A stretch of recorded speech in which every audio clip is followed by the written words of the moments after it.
Hello, I'm Mori and welcome to my channel. So today I wanted to introduce you all to my main crew. I've been in the BJD hobby since 2010, and so I've had a whole bunch of dolls that I've sold, kept, or traded away. And I've put so many videos up of me doing box openings and introducing them, so I know it can get confusing of like who's still in my crew. But today I wanted to do a video of the ones that have made the cut, really, my forever dolls.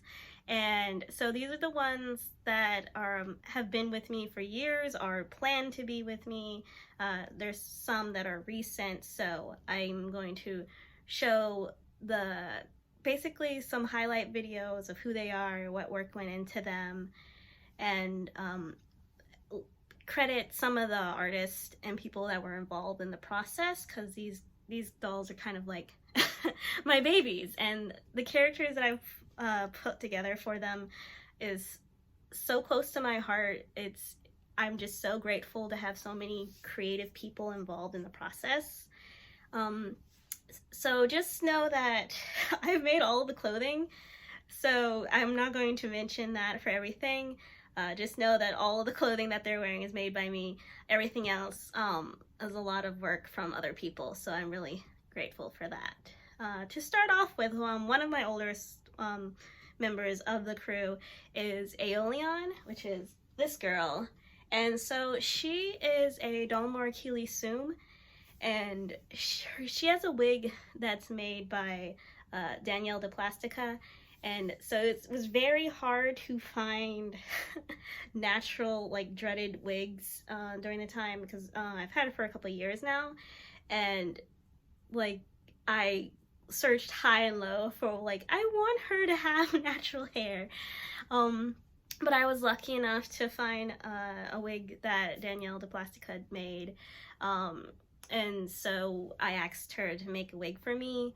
And she was really kind, and I was really excited to have like something that represented her character. And so her face up is actually done by Sugar and Moose, who is no longer doing commissions anymore, because that a few years ago. So I may have to actually get her a new face up because it's starting to chip now. So that, and some of the other dolls, the older ones, may have to get new face ups, but that's a new adventure for the future. And so basically she's my oldest right now, and it kind of shows because her resin is getting scuffed, so I have to do like blushing and stuff for her. But I'm really happy to have her in my crew. She kind of gave me some direction of like what I wanted to do, especially with my girls in my crew, because it's really hard for me to find a girl sculpt that I like. I usually end up turning my boy sculpts into girls if I find them in the past. So I've been lucky enough to find some girl sculpts, and she was like one of my very few full dolls who has the same company head and same body. Like her and Sana, which is this girl, have the same head and body companies, but everyone else is like a hybrid. I think there's like one more, but he's not finished yet. So the second one in my crew, Angeline, this girl. And so she is an Anaya Studio Alara head. So a small time artist. I bought her off Etsy when they were releasing the head, and I just fell in love with this sculpt. Like, her teeth are so unique, like it's just really noticeable and cute. And I'm like, if you realize my aesthetic as a collector is prominent features on faces, that just that distinct thing that's highlighted in the sculpt, I fall in love with it. Like teeth, big lips, and cute ears. I have a lot of elves in my collection, so I really fell in love with her face. And she is on the old Supia doll double jointed body, 60 centimeters, and she has a wig made by me. I am currently getting her another wig by Amadeus Beauty. Has not come in yet. It's been a few months, so I will probably do another video when that comes in. Her face up is done by Elena98, and I'm like one of my favorite face up artists ever, because like the amount of detail and work she puts into her face ups is just like, it's so realistic. She's definitely one of the most realistic faces that I have in my crew, and I'm really excited. I've really wanting to release her story out, but I'm kind of just waiting because I have so many other people I have to try to finish first. But she's definitely one of my favorites face up wise, so it's kind of unfair for some of the other ones. I mean, everyone in this crew is my favorite for like different reasons, and she's definitely one of those ones for her face up, because she has bushy eyebrows, which is like just a unique staple aesthetic for her face. So I really wanted to get the artist to do that, and she did it so well. So the next one is Sana, which is this girl. She is a Gloomy Doll heiress, and she's also by another small artist who actually within like close by too, so not even like far, not international. Well, it's Canada, but for me that's not too international because I don't have to see my package go overseas, and that's great. So I was really excited to have her so close by, and she's my tiniest girl. She's my short one, and I love her sculpt. Like, I'm in love with her body. I feel like that was the feature that made me want to get her the most, is she's so round and like short. So it's like I felt connected because I'm also a very short person. I'm like 4'10". So you never see this on camera, but I'm short. So this is the doll that represented me in a way, and I love that about her. She has a beautiful wig made by Coco Noir, and you cannot find the tiniest little ringlets of natural curly hair like this. So I felt that gave her character a lot of life and just realism to it, because like proportions is really big in the BJD hobby. I like having things that are to scale, especially like their hair, because like too big of braids on a doll's head can be really distracting. So I like to stay within that range of size. Her face up is by Inferimal Skin BJD. So all of these artists are pretty much on Instagram, is where I'm mostly going to put links in for people who want to find them later. But I really liked making her outfit because it's heavily beaded and embroidered, and I have fun doing all those little tiny things to the outfits that give them life. And so she was just fun to work on. I really love that. Her story's still in the process, so I'm writing that, and I will probably find somewhere to post these stories for everyone to read, because I know it's a long wait to find out more about all of my characters. So the next one in my crew recently finished is Jericho, this guy, and he's just amazing. I loved putting him together and like fangirling about putting him together with the sculptor. So he is a Meekstall Lucian, and it's just fun when you're the artist is as excited about your character as you are, and I love that I get to share this moment. It's like every little step is like, the wig is ready and he's sent out for face ups and this is his outfit, and it's just like having someone to talk to is kind of fun for that, and like it gives you inspiration to work, really.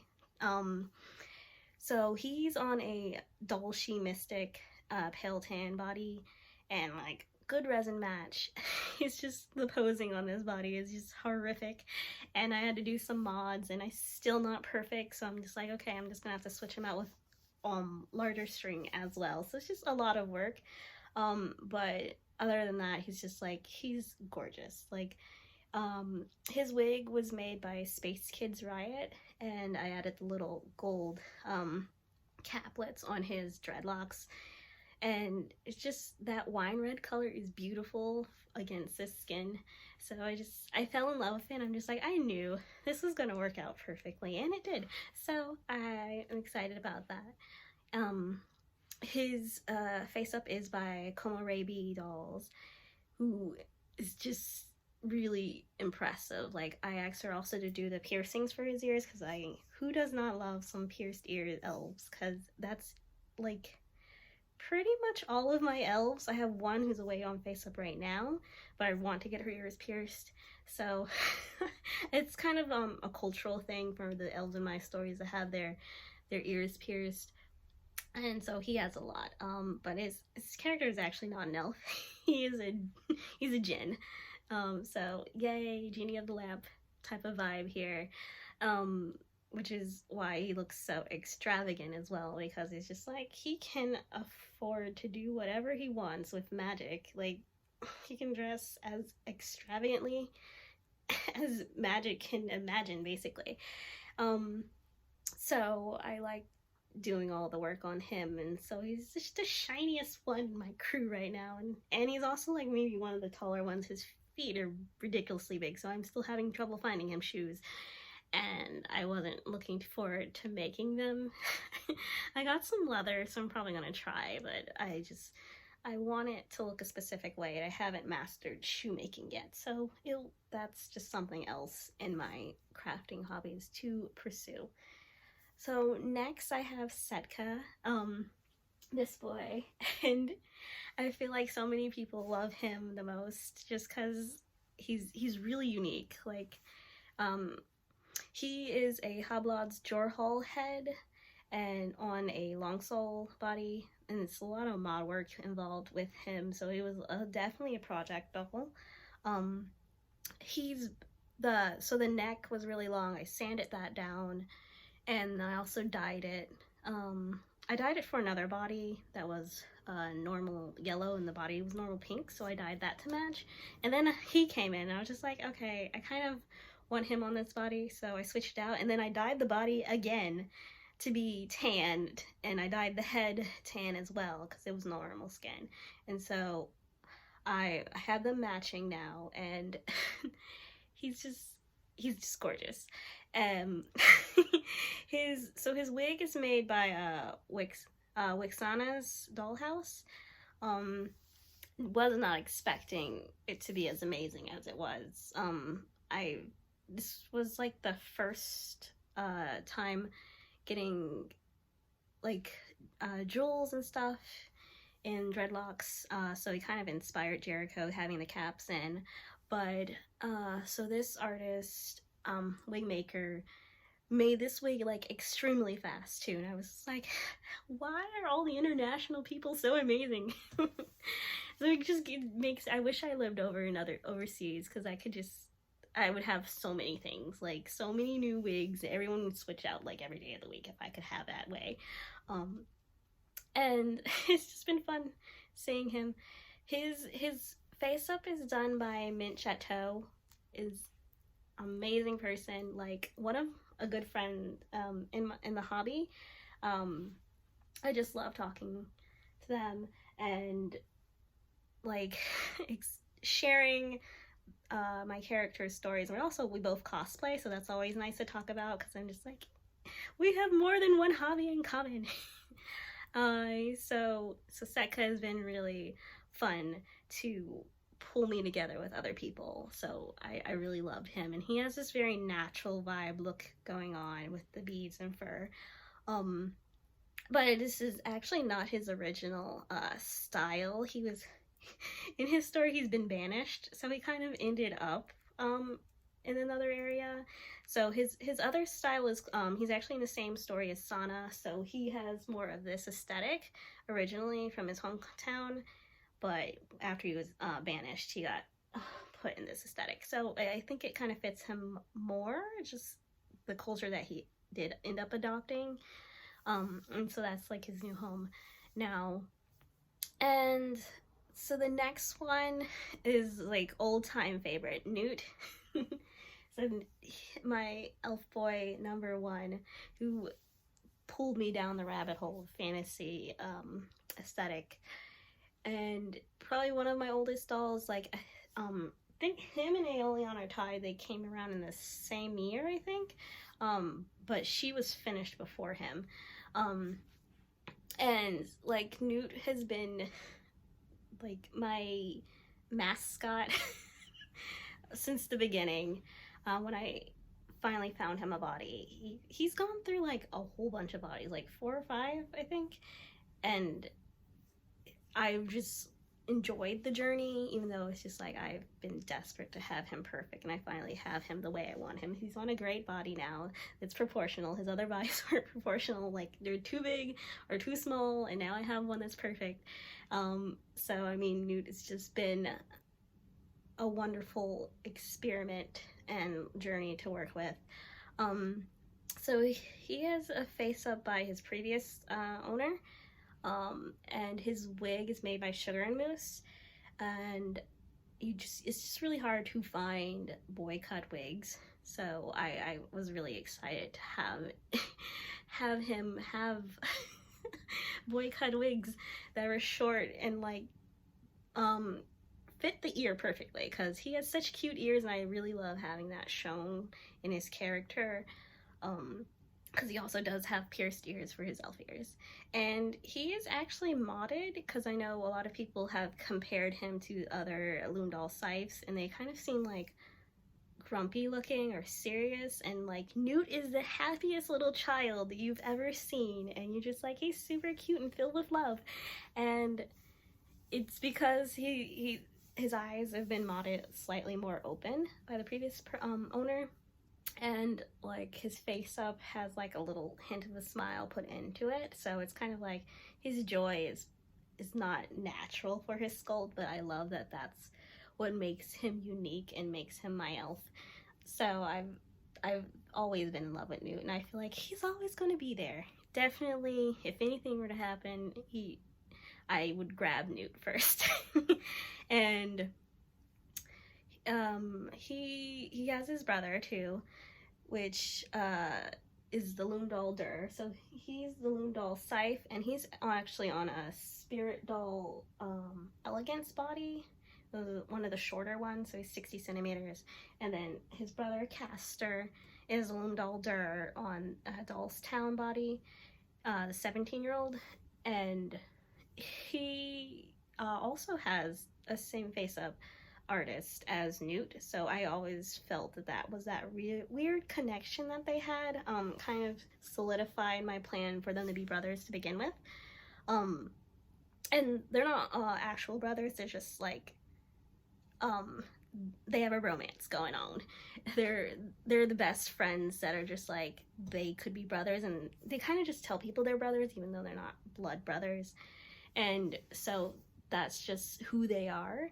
And knowing that they came from the same past owner who did their face-ups just makes me excited to have them together again. Like, they've been reunited, and it was meant to be. And it gives them that same aesthetic too, because the same artist has that influence on them. So Castor has also been modded. He has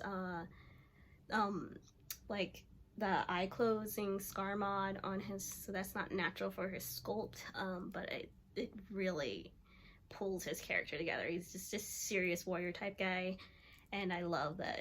He looks so gruesome compared to all of my other dolls. It's just like, who is this really scary, intimidating person compared to all your happy-go-lucky, lighthearted characters?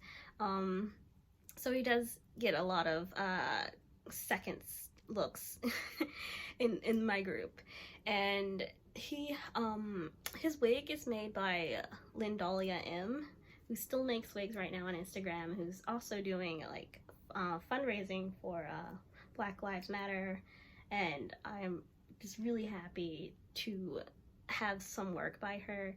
Like, her boy wigs are also really great. Like, I love shortcuts that are just layered perfectly, because I see a lot that are like blunt edge, and I just like, it's not easy to do a hairstyle to scale when you're working on such a small little head. And so I'm really excited that I'm like, I love seeing natural hairstyles that are like realistic to them. And I think that's also the big aesthetic of my crew, is that so many of them are natural looking, realistic. There's not very much cartoony face ups going on, or like looking anime. I tried this aesthetic before in the past, so this is also why I've had so many dolls in my collection. I've gone through phases, and right now I feel like the one that has stuck the most has been the realism, and then the fantasy aesthetic, because I've tried modern as well, but it doesn't quite click as much as this. So this is my main crew, and I just had a fun time working with them. There's so many other ones I have to finish, so this is just part one. I have a few others, and once I get the next group completed, I will put up a new video of explaining their journey and how they've played a role in my hobby. But thank you guys for watching. I hope you enjoyed getting a look into the creative side of my BJD collection, and I will see you guys later. Bye.